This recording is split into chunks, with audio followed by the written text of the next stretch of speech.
இப்போ ராம்நாடு எத்தனை வருங்க வந்துடலாங்க. ஆனால் ராம்நாடு இங்கேருந்து பார்த்தீங்கன்னா ரொம்ப தூரம். ஸோ எனக்கு அதனால ரொம்ப செலவு. அந்த செலவுக்காண்டி இப்போ நான் என்ன பண்ண போறேன்னா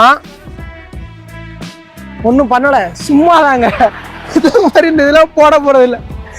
உழைச்சி சம்பாதிங்க, அதுதான் கையில் நிற்கும். ஒரு 10,000 கையில் இருக்குன்னா அதை உங்களை நம்பி நீங்கள் இன்வெஸ்ட் பண்ணுங்க. வேற எதுலையுமே போட்டு இது பண்ணாங்க. ராம்நாட்டில் எங்கே சாப்பிடலாம்னு சொல்லிட்டு ரேட்டிங் பார்த்துக்கிட்டு இருந்தேன். கரெக்டாக அந்த காளிதாஸ் ஹோட்டலில் கொஞ்சம் டாப்பில் காமிச்சிச்சு. சரின்னு சொல்லிட்டு நேரம் அந்த கடைக்குள்ள வந்துட்டு அப்படியே பிரியாணி ஒன்று, அதுக்கப்புறம் சிக்கன் ரைஸ் ஒன்று ஆர்டர் போட்டேன். ஃபர்ஸ்ட் ட்ரையில் வந்து பிரியாணி அது ஓகே, உண்மை நல்லா தாங்க இருந்துச்சு. அதுக்கப்புறம் சிக்கன் ரைஸ் சாப்பிட்டா அது உண்மை சூப்பராக இருந்துச்சுங்க. நான் உண்மையாக ஒரு நல்ல ஒரு டேஸ்ட். அதுக்கப்புறம் அங்கே சிக்கன் கொத்து பரோட்டா ஒன்று ஆர்டர் போட்டாங்க. அது உண்மையாக ஒரு செம்ம. நான் நெக்ஸ்ட் டைம் போனால் அங்கே போய் சாப்பிடுவேன். அந்த அளவுக்கு நல்ல ஒரு டேஸ்ட்டில் இருந்துச்சு. சொன்னதான் இப்பயும் சொல்கிறேன், உங்களை நம்பி நீங்கள் வந்து இன்வெஸ்ட் பண்ணுங்க. ஒரு சின்ன பொட்டி கடை வச்சாலும் இப்போ அதில் 10,000 போட்டாலும் டெய்லி நல்லா ஓடும்.